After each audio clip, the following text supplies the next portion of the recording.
Greetings and salutations, Earthlings. Zube here. I'm going to pull some cards. And the moon is not having a good time today. Like, the moon is just not having a good time today. I'm personally doing all right. This always depends on what your own chart looks like as well. But it's moved into an opposition with Saturn. It's come off of a square with Mercury and the sun, and then moving into a square with Saturn. It's just not having a good time. And the moon is our emotions. It's how we feel. And the moon already does not like being in Scorpio. It's like secretive and passionate. It likes to investigate and find things out and research and dig in, into the dark stuff, but it can also be kind of moody and dark. So I want to pull some cards where, this Venus has been in retrograde since like the end of December. This is going to be timeless as far as the cards go. But if you're watching this right around now, which is January 25th, then we're, astrologically, Venus is at 11 degrees of Capricorn. She is trining Uranus, which is at 10 degrees, almost out of 10 degrees, almost at 11. So yeah, she is in a good aspect to Uranus, right? So we might be making like new friendships, have somebody like surprisingly pop into our life or whatever, but it would be in a good way because a trine is a supportive aspect. Mercury is also retrograde. This is just like a mucky, confusing time. I mean, exes and stuff like that might be coming back, coming back into our lives. We're reviewing relationships. We might be like, I'm not really digging on so-and-so anymore. I think I want different kind of like a sense of belonging, or I don't resonate with the people I'm chilling out with or whatever. It's just kind of a weird time. I want to change my job, that's Venus in Capricorn, and then the Mercury in retrograde, Mercury is in Aquarius. So this is just like double fucked technology, like, and contracts and all of that. Yeah. Let me just see what kind of cards come out. Okay. Wow. You are giving too many fucks. Give zero. It says on the back. Give zero. And that came out with take a shot. Don't take 12, take 1. Okay, maybe 2.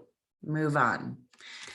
So, I've always kind of wondered, assumed that card meant like take a shot, like a shot of a drink, like things are just jacked up right now, take a shot or 2 and move on. And then you are giving too many fucks. What I'm getting from this is you can only do what you can do, right? Things are just, if you, it's like, have you ever planned out your day and had it so that everything was going to go perfectly like this? And then when it came right down to it, you didn't even do any of the things that you had planned. You ended up doing something else. That's kind of what this feels like over the next few days. But also, if you are watching this and it's not around January 25th of 2022, maybe you're in this energy and this message is for you anyway. But yeah, it's like things are just out of order. Do a shot and move on. Do what you can. Put one foot in front of the other. Do whatever's in front of you, whatever's popping up. I'm going to do some more oracle.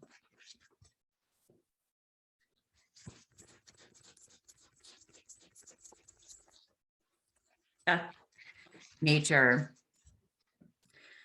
It's time to unleash, these are silly. It's time to unleash your inner hippie and step outside of that man-made box. Take a walk in the woods, smell those flowers, hug some trees. You might think you're being ironic, like, look at me, I'm being all tree huggery and stuff. But you'll find that even then, those trees will hug you back. Trees come from a time before irony, and their earnestness is impervious to our jaded humor. If that doesn't make you want to hug them even more, well, I guess you're a robot. Nature. So let nature take its course. That's what I keep hearing, what I immediately heard. Like embrace whatever is coming your way that you are trying to take care of. This, you know, any unhappiness, anything that's becoming disheveled or turned over, or, you know, I'm like seeing like a garden where you turn over the dirt, right, and break it all up so that it's ready to be planted and have things planted in there. Or maybe you are digging up dirt and an old flowers, you know, something turns up. It's like you find something in the dirt that you're digging that's valuable. But everything has just been hard and crusty for too long. It needs to be rejuvenated, and that makes a mess, and you get dirt all over, and you have it on your face and under your fingernails, and it's a mess, but it's necessary. That's what I'm getting from this. Anyway, let me do one more. We're gonna do moonology.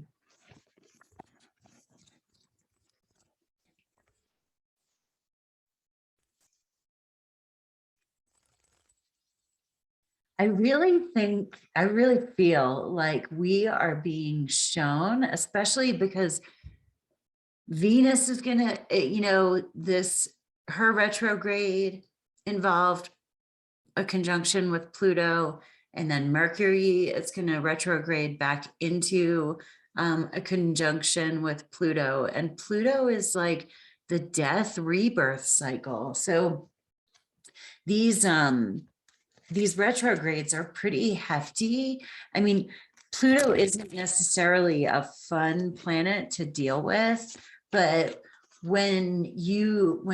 because Pluto clears things out, I really feel like we're being shown what we don't like right now.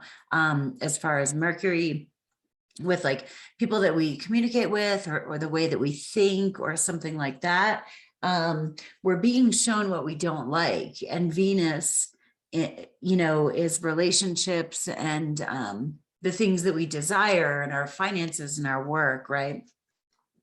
We also have Mars in Capricorn. Mars is exalted in Capricorn. So we really do want to like start working towards things. And we just need to get to February. We just need to get out of these retrogrades. And then all of the planets are going to be direct, and it's like full speed ahead. But pay attention to what you are not liking right now and take that seriously, you know. Be bold and make the first move. So that's a cardinal moon. And here's what I'm getting from that. The moon is in Scorpio in about 5 days, 6 days, it's going to be in Capricorn. And when it's in Capricorn, that is going to be a cardinal moon. When it's in Capricorn, it's going to be with Mars, it's going to be with Venus, it's going to be with Pluto. And it's not going to be heading into any squares. So the Capricorn isn't the moon's favorite place to be, but it's not going to be arguing with anyone, right? Like as far as the aspects go, like this moon in Scorpio is like fighting with a bunch of planets. So maybe in about 5 or 6 days, things will start to look a little bit clearer. And when that moon is cardinal We're going to be really close to the new moon. It's going to be time to set intentions. Right now, we're just releasing, letting nature take its course. Nature, right? This is, I mean, Pluto is nature. Pluto is decaying bodies that then, you know, become part of the cycle of life and rebirth. It's Phoenix rising. Like Pluto is not an easy energy, but there is something about this, like letting things rot that need to rot. Yeah, like when you, that's funny. Okay. So I was seeing like in college, I had a bunch of plants and I would keep watering them and they were just done. They were dead. Do you know what I mean? Anyway, I'm seeing like watering a dead plant that has like one leaf that's alive, you know, and the leaf has no chance of survival and, you know, in the long term, and it's got no buddies to hang out with. Oh my God, I said buddies, buds, whatever. That was funny. Okay. Anyway, so it's like, just let that leaf fall, you know? What do you like? Are we keeping something on life support that like doesn't need to be on life support, you know, friendship wise or work wise? Like, do we know that a job is done? But we're just hanging on. You are good enough. Full moon in Virgo. Because you deserve better. Oh, you deserve better. And that's why we've got to let this dead stuff die, fall away, whatever. It's got to happen. Anyway, I got to get going. I hope you have a great day on Earth. If you are interested in a personal reading, my information is down below, and we'll see you soon. Peace. Namaste.